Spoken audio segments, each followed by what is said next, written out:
Hey guys, this is Ross Henning from Tunes for My Party.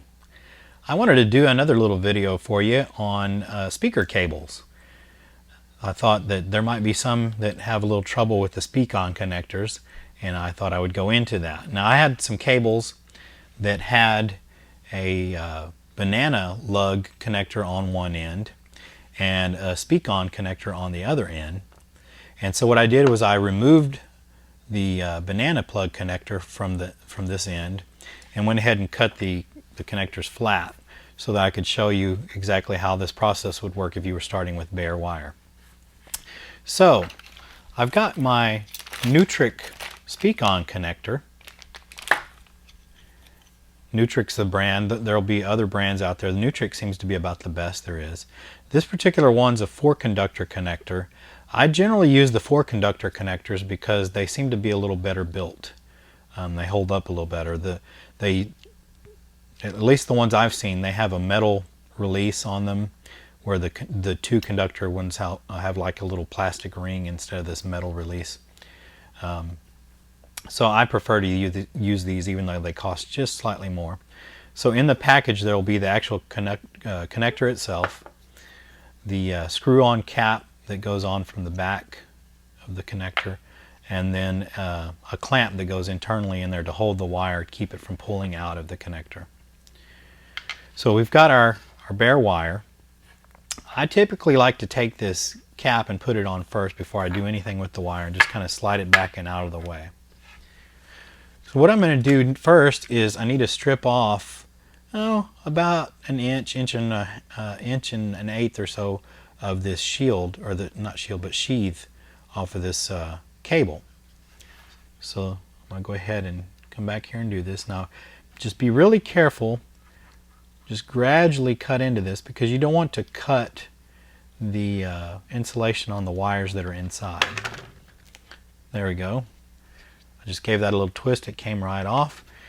And inside here in this particular cable I've got some rope. So what I'm going to do with that rope is cut it out. Use my wire cutters to cut that out of the way. And that leaves me with my 2 inner conductors. This particular cable's got a white conductor and a black conductor. Some will have white and black, some will have red and black, some will have red and white. What I typically do is, if it's white and black, I'll make the white the positive, the black the negative. If it's red and black, the red will be the positive, the black will be the negative. But if, say, it was red and white, I would make the red the positive and the white the negative. So it's all up to you. There's no difference between these two wires electronically. It's just a matter of how is it easiest for you to keep up which one's negative and which one's positive. So now that we've got the 2 conductors exposed, we still need to strip off the insulation from the first bit of them so that they can fit into the connector. So I've got a pair of wire strippers here, and this is 12 gauge cable, so I'm going to take off about just over 1/8 of an inch, maybe 3/16 of an inch of that insulation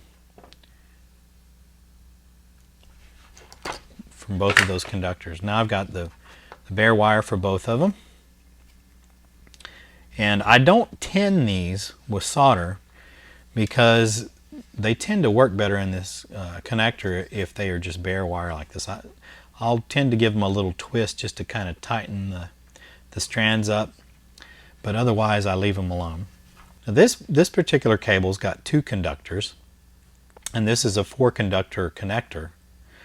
They do make 4-conductor cable, and you would use that in a biamp situation, and in that case you would simply use all 4 conductors in here, and you'd identify which ones of these inner conductors are pair 1 and which ones are pair 2, and you'd identify the positive and the negative for each one of those pairs. If you look real closely next to each one of these connection points inside this connector, they're marked. One says 1 minus and 1 plus, and the other ones say 2 plus and 2 minus. So what we need to do, because we're using a 2-conductor cable, is identify the 1 plus and 1 minus.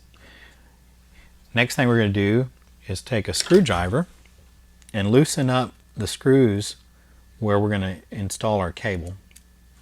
So this is 1 plus and 1 minus. 1 plus is this upper connector, and I'm going to use the white wire. So I'm going to take that wire and just insert it in here in the little space. Let me bring that closer to the camera so you can see. It just kind of fits in there, and then I'm going to take my screwdriver and tighten up this screw. Again, this is all really simple, but just for those that might need a little instruction. Now we look for 1 minus. There it is, right next to the 1 plus. We push our wire inside there, and it just fits in there so nicely in these Nutric brand connectors. Some of the others, they don't fit as well or as easily. Tighten those screws up nice and tight. And that's done. Now let me bring that up for a nice look. Okay. Next thing we want to do is we've got this little cable clamp that's going to go inside here to hold the cable. It just spreads open to allow the cable in there. Now it's in place with the 3 little triangular tabs facing the cable away from the connector. And then on the Nutrics there's going to be some little notches, and probably any brand's going to have these little notches. You just line those up with the notches on the connector. You can see how I've done that. And then we slide our cap up and over and just screw it on.